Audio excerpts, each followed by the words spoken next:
Alors, pour quelle raison avons-nous cette erreur? On a cette erreur parce que il ne faut pas oublier que lorsqu'on a créé notre microservice, on a ajouté deux dépendances, config client et Eureka Discovery client. Ça, c'est des microservices que l'on n'a pas encore réalisés.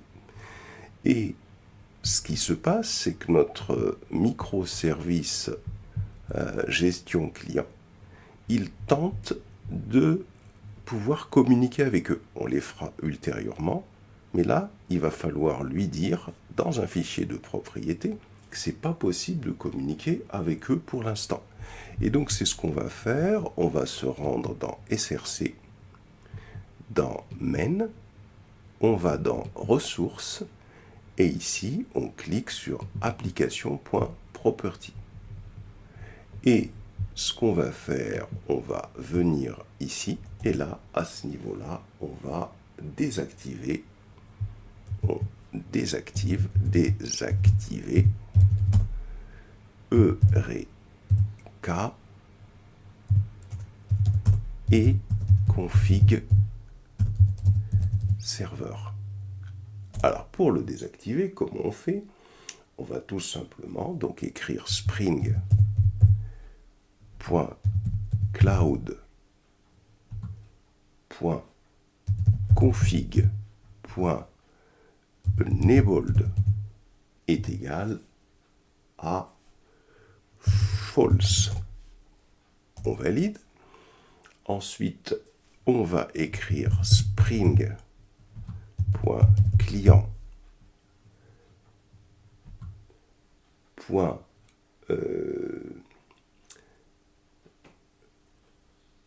Alors, c'est pas spring.client, non, c'est pas spring.client. On efface ça. Donc là, c'est spring. Alors, c'est même plus, c'est spring.cloud.discovery.enabled est égal à false.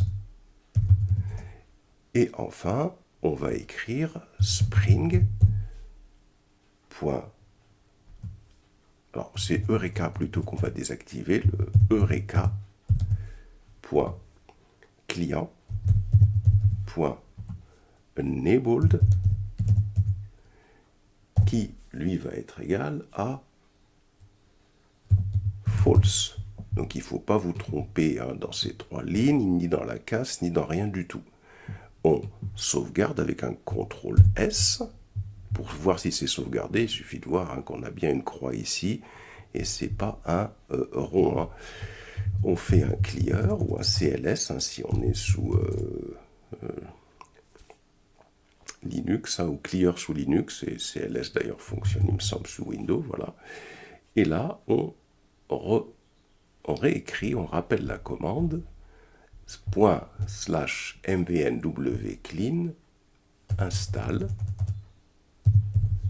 On va rappeler cette commande-là. On valide. Et on va s'assurer que le problème venait bien de là. Voilà. Donc là, on est certain qu'on a quelque chose qui est fonctionnel. Si vous êtes arrivé à cette étape-là, c'est que vous êtes sur la bonne voie. Maintenant, on va aller un petit peu plus loin dans la configuration. D'abord, ici, toujours dans le fichier des properties, on va définir le port sur lequel on souhaite que ce microservice fonctionne.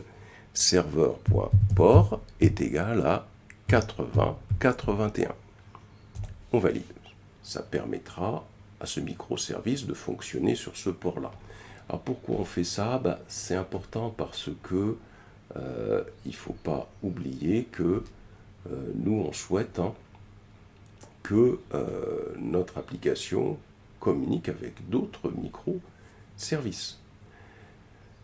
Ensuite, on va définir l'URL de la base de données. Donc, spring.datasource.url. Et là, on va utiliser donc JDBC, JDBC c'est un driver qui permet la communication avec la base de données, .h2, puisqu'on va 2.h2, c'est 2.h2, puisqu'on va communiquer avec une base de données qui sera en mémoire, 2.mem, et on va donner un nom à cette base de données. Alors client underscore db. On va ajouter un certain nombre de paramètres pour gérer le comportement de la base de données. On va ajouter d'abord, en écrit en majuscule, c'est une variable d'environnement, la variable d'environnement db underscore close underscore délai qui va être égal à -1. Ça va permettre à notre base de données H2 de ne pas se fermer lorsqu'on va sortir d'une session lorsque l'application est en cours d'exécution.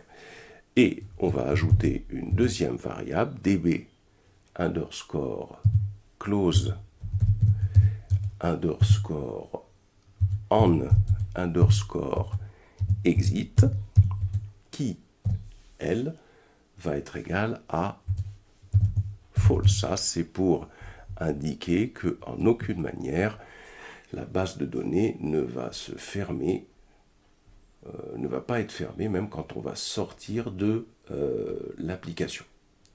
Ensuite, on va définir la classe. Alors attention, il faut écrire avec la bonne casse. Ici, ça doit être en minuscule. Donc là, on va définir la classe du driver à utiliser. Donc spring.data source driver classe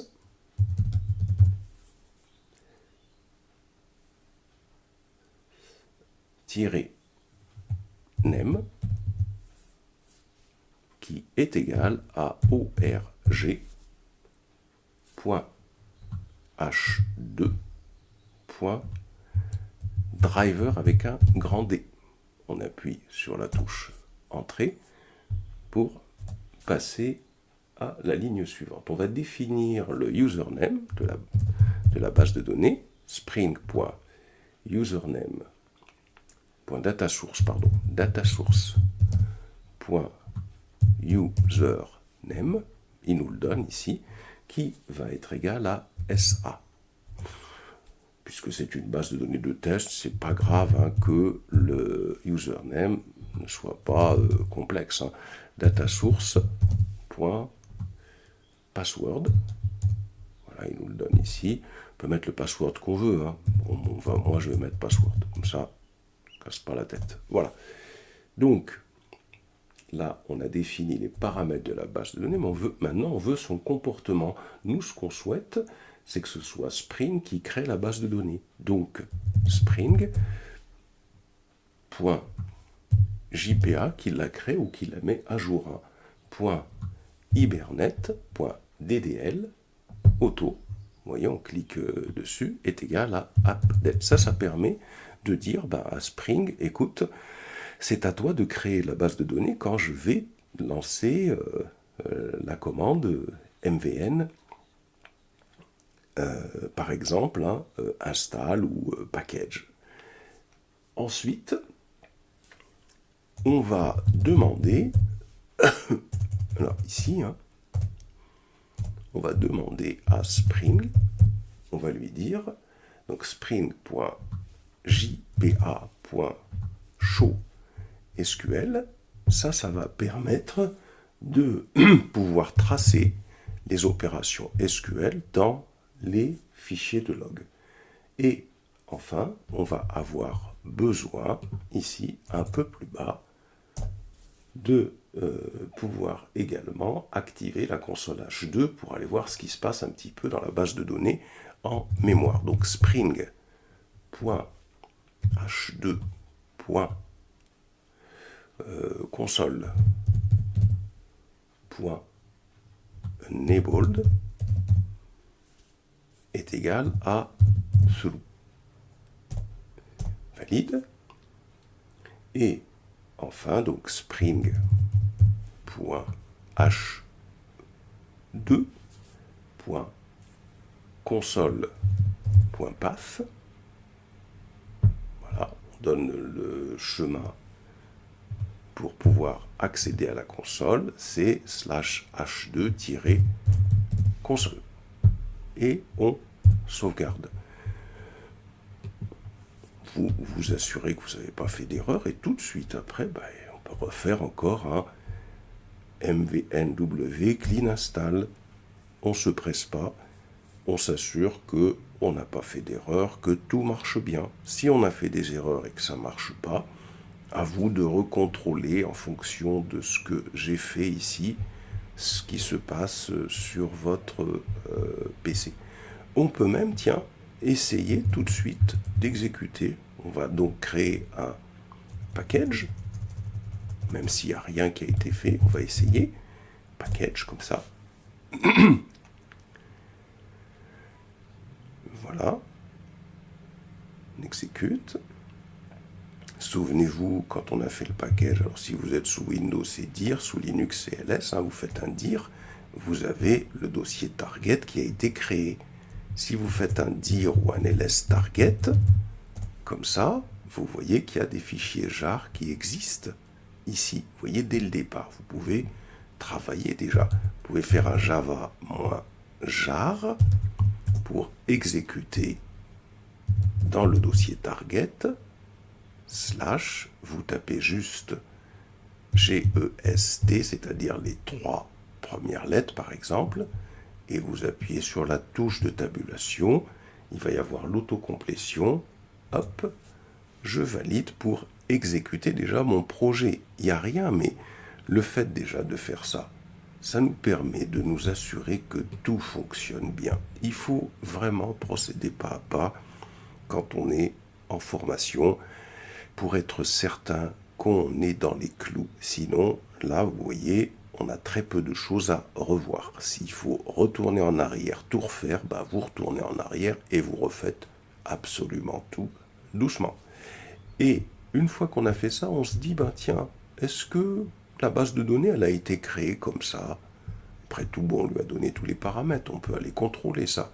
Voyons, je viens ici, hop, je fais HTTP, alors vous trompez pas, //localhost 2.80.81, ça correspond à quoi le 80.81? Ça correspond, si vous voulez, au fait que Tomcat est démarré sur ce port-là. Donc ça, c'est très important de pouvoir faire ça. Donc, on vient ici et on fait un /h2-console. Le h2-console correspond à ce que vous avez fait ici. Vous voyez, c'est très très important ça, d'avoir, de s'assurer. Si je fais ça, déjà je constate que la console, elle est active. Ici, à ce niveau-là, pour savoir ce qu'on doit mettre, on revient sur le fichier des propriétés, et là, on peut aller récupérer. Alors, regardez, je me suis personnellement trompé, vous voyez, sur la base de données, je l'ai appelé client avec un D. Donc là, déjà, ça va me permettre de... je vais retirer ça, je vais mettre un T, mais attention, dès que vous modifiez quelque chose, vous sauvegardez. Et là, qu'est-ce que vous faites? Vous voyez, il ne faut pas avoir 36 terminals ouverts. Je clique sur ce terminal, je le supprime, il doit n'y en avoir qu'un seul qui est ouvert. Et là, comme l'application est en exécution, je vais l'arrêter avec un CTRL-C. CTRL-C encore une fois pour revenir à la ligne. Vous faites un clear et vous allez tout simplement refaire le package. Dès que vous faites une modification, quelle qu'elle soit, il faut arrêter le serveur. Assurez-vous qu'il n'y a pas 36 terminals qui fonctionnent, s'il vous plaît, doucement. Vous voyez, s'il y a un terminal, c'est pas bon. Un seul. Et vous refaites le MVN faites un clean. On a vu dans la classe que parfois on avait des problèmes. Package, vous recommencez à repackager l'application parce qu'on a fait une modification. Voyez ? Voilà, et vous allez relancer l'application avec le java-jar. Alors ici, je vais remettre le target. Je vais carrément le réécrire hein, parce que là, il ne me l'écrit pas comme il faut. Donc java-jar target slash GES et je valide. Voilà. Là, ça me permet d'exécuter mon application. Voilà. Donc, je voulais récupérer le nom de la base de données qui est ici. Alors, vous ne vous trompez pas, hein, c'est JDBC jusqu'à client-DB. CTRL-C. Vous revenez sur cette interface. Alors, on va recommencer. Vous voyez, c'est-à-dire que j'enlève tout pour pouvoir recommencer à relancer cette URL-là. Je valide. Ici, je vais coller l'URL de la base de données. Je saisis le nom de l'utilisateur et ici, password. Alors, vous faites attention à la casse. Hein, est-ce que vous êtes en majuscule ou en minuscule? Et je valide. Voilà, je fais OK. Et là, pour l'instant, je constate que je n'ai bien la base de données qui a été créée, elle est là. Par contre, j'ai aucune table à l'intérieur, à part bien sûr une table user hein, qui est propre à ma base de données H2. Et donc, pour l'instant, tout marche très bien.